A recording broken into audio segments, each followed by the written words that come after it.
ସମସ୍ତେ ବସ ଆସ ଆମେ 10 ମିନିଟ୍ ଯଦି ଟିକେ କଷ୍ଟ କରିବା 10 ଘଣ୍ଟା ଏଠି ବସିକି ଏଠି ବସିବା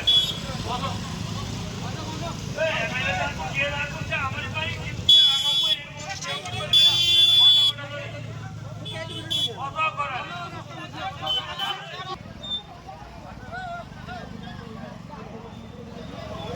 ସରକାରଙ୍କ ଚାଷୀ ମାନଙ୍କ ନୀତି ଚଳିବ ନାହିଁ।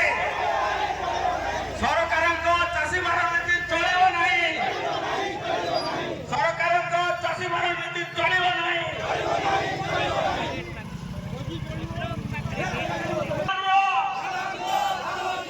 ଟୋକନ ମୁତାବକ ଧାନ ଦିଅ।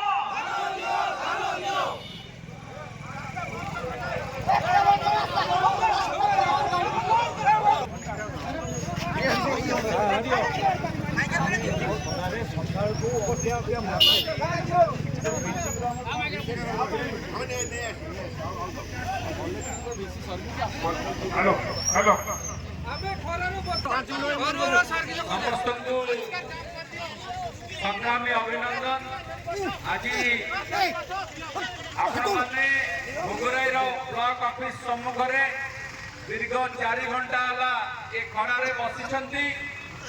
ପ୍ରକୃତରେ ଯେଉଁ ସମସ୍ୟା ସୃଷ୍ଟି ହେଇଛି ଆଜି ଭୋଗରାଇରେ, ସେଟା କେବଳ ଭୋଗରାଇ ନୁହେଁ, ବାଲେଶ୍ୱର ଜିଲ୍ଲା ନୁହେଁ, ସମଗ୍ର ଓଡ଼ିଶାରେ ରବି ଧାନ ଚାଷ କରିଥିବା, ରବି ସିଜନରେ ଧାନ ଚାଷ କରିଥିବା ସବୁ ଚାଷୀଙ୍କର ସମସ୍ୟା ହେଇକି ଛିଡ଼ା ହେଇଛି। ସମସ୍ୟା କ'ଣ ନା, ସରକାର ଆସିଲା ପରେ ଚାଷୀ ଭାଇମାନଙ୍କୁ ଇନପୁଟ ସବସିଡି ଦେବାକୁ ଘୋଷଣା କଲେ। ପ୍ରତି କ୍ୱିଣ୍ଟାଲରେ 800 ଟଙ୍କା, ଧାନର ଏମଏସପି ବଢ଼ିକିରି 3100 ଟଙ୍କା କରାଗଲା। ଏବଂ ଏକଥା ସରକାରଙ୍କର ଘୋଷଣାକୁ ଆମେ ସମସ୍ତେ ସ୍ୱାଗତ କରିଥିଲୁ।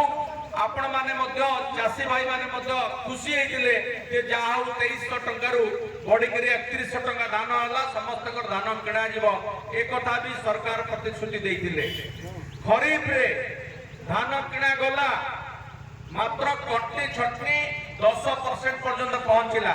ଯଦିଓ 3100 ଟଙ୍କାରେ ଧାନ କିଣାଗଲା, କଟନୀ ଛଟନୀ ଏତେ ଅଧିକ କରାଗଲା ଯେ ଆମର ପ୍ରତିବାଦ ସତ୍ତ୍ୱେ ସରକାର ମିଲରଙ୍କର ସହିତ କ'ଣ ତାଙ୍କର କଥାବାର୍ତ୍ତା କଲେ ଆମେ ଜାଣିଲୁ। ଯେ ଯୋଉଟା ସେ ମନା କରିଥିଲେ ଯେ କଟନୀ ଛଟନୀ ରହିବ ନାହିଁ, ସେଇ ମିଲରଙ୍କ ପାଖରେ ଆଣ୍ଠେଇଲେ, ତାଙ୍କ ସହିତ କମ୍ପ୍ରମାଇଜ କଲେ। ଚାଷୀଙ୍କର ଧାନରୁ 10% ପର୍ଯ୍ୟନ୍ତ କଟାଗଲା, ଯୋଉଟା ମଧ୍ୟ ସେତେବେଳେ ମୁଁ ପ୍ରତିବାଦ କରିଥିଲି, ବିଧାନସଭାରେ ମଧ୍ୟ ପ୍ରତିବାଦ କରିଥିଲି। ସେ କହିଲେ ସେ ସେତେବେଳେ ରାଜି ହେଇଥିଲେ, ମୋ ସହିତ ସାଂସଦ ବି ସ୍ୱର ମିଳେଇଥିଲେ, ମୋ ସହିତ ଜିଲ୍ଲାପାଳ ବି ସ୍ୱର ମିଳେଇଥିଲେ ଯେ ବାଲେଶ୍ୱର ଜିଲ୍ଲାକୁ ଏଥର ଅଧିକ ଟାର୍ଗେଟ ଆମେ ଆଣିବୁ। କିନ୍ତୁ ଆସିଲା କେତେ? ସମୁଦ୍ରକୁ ଶଙ୍ଖେ।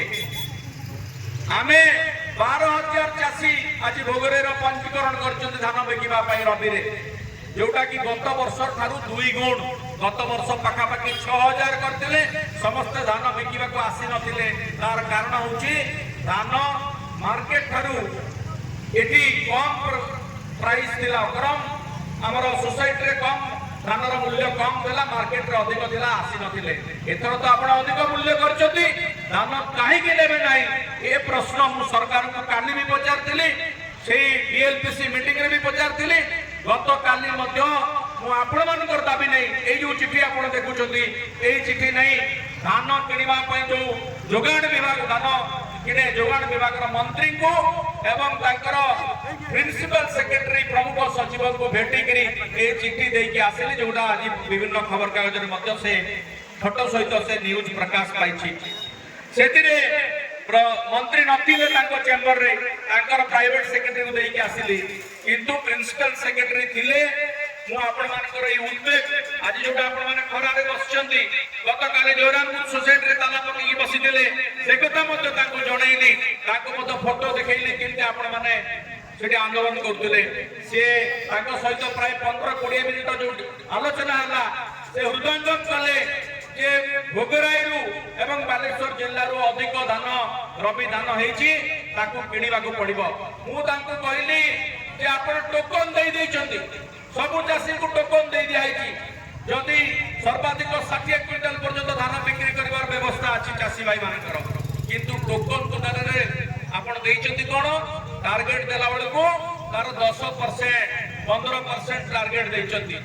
ଯଦି 3000 କ୍ୱିଣ୍ଟାଲର ଟୋକନ ଦିଆଯାଇଛି 300 କ୍ୱିଣ୍ଟାଲର টার্গেট আসিছি কেমতি চাষী ধান বিকিব এ প্রশ্নর উত্তর দিয়ন্তু এ কথা মু সেটি মধ্য প্রিন্সিপাল সেক্রেটারি পাখে যুক্তি করছিলি সে মো কথা শুনিলে হৃদয়ঙ্গম কলে সে কহিলে মতে প্রতিশ্রুতি দেলে আপন যাআন্তু দিনে 2 দিন ভিতরে মু বালেশ্বর জিল্লা কু আউ 8 লক্ষ কুইন্টালর আমি আমার আবশ্যক অছি 3-4 লক্ষ কুইন্টাল ভোগরাই পাই বালেশ্বর জিল্লা কু সে 8 লক্ষ কুইন্টালর টার্গেট প্রদান করিবে বলি সে মতে প্রতিশ্রুতি দেলে।